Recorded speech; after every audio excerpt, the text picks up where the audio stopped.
It's a DC Comics movie. There's a hyena in a bathtub named after Batman. I mean, come on, it's going to be fun. Hi, and welcome to Digital Spy. This is our spoiler-free review of Birds of Prey and the fantabulous emancipation of one Harley Quinn. If you like what you see, don't forget to subscribe to our channel below for more video content.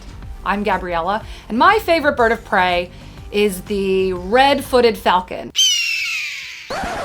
Oh, wait, sorry, I misunderstood. Now that I cut ties with Mr. J, I'm about to learn that a lot of people want me dead. All alone. And at the top of that list is this guy. And so peaceful. But it turns out I wasn't the only dame in Gotham looking for emancipation. You fall in. Birds of Prey follows Harley Quinn after her explosive breakup with Joker, when a big bad in Gotham City puts out a hit on a young girl named Cassandra Cain.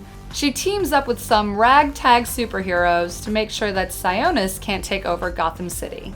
Like I said, this is a spoiler-free review, so you don't have to worry. We're gonna start with the big question I think that's on everybody's minds, which was how does it deal with the whole Joker situation? Don't worry, we won't tell you anything about it, but I will say that Birds of Prey does a really good job at stepping out of the shadow of Suicide Squad. Harley Quinn is the kind of focus of the movie, and so it does a really good job at explaining how we get to where we are now without being boring if you've seen Suicide Squad.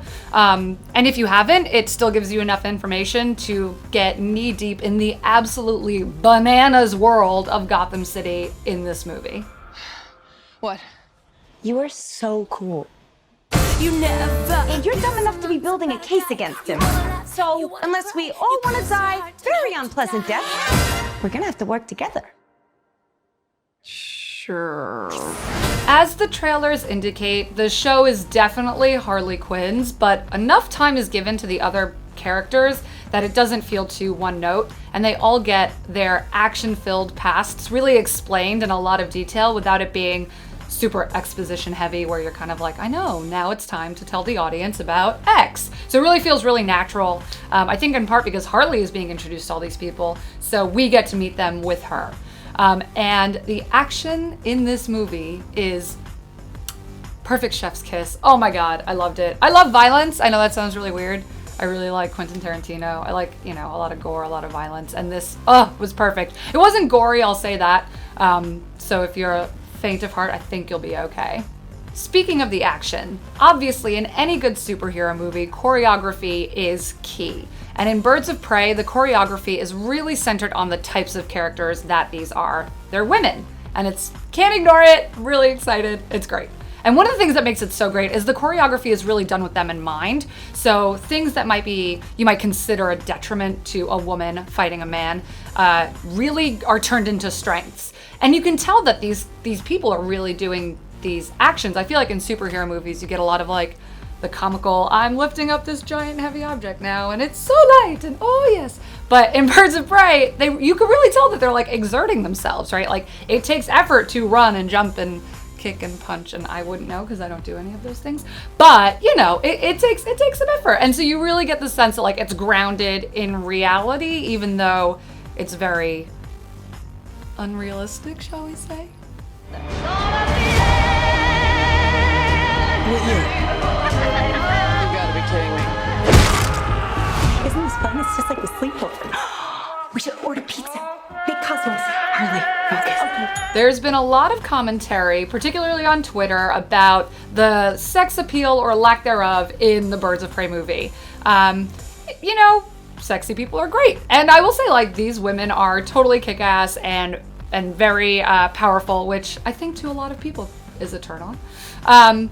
But most importantly, I think with Birds of Prey, people are comparing it to another kind of girl gang movie that recently did not do so well at the box office despite us absolutely loving it, which was Charlie's Angels. And I think one of the things that people get hung up on is the idea that because there are all women in this movie at the forefront, it's inherently going to be like chest-beatingly feminist, and that there's going to be some like big important capital I message about inclusion and girl power, and that is not what this movie is about. because it's just a really good, fun time. And yet it still has all those elements without being heavy-handed, because not only is the cast woman, it's directed by a woman and the screenplay is by a woman. So you get this real sense of authenticity in what it's like to be these kinds of very surreal, hyper-real, bizarre women in this comic book world. And it just works. And I think, don't get hung up on it. Don't get hung up on the fact that it's Birds of Prey and there's, aren't big, strong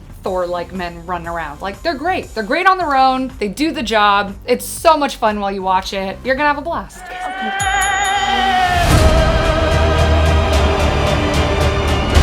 the one they should be scared of. Not you, not Mr. J. Because I'm Harley freaking Quinn. Who's having a good time? Birds of Prey and the Fantabulous Emancipation of One Harley Quinn is out in cinemas on Friday, February 7th. If you like what you saw, subscribe and like our channel below. And thanks for watching. Bye-bye!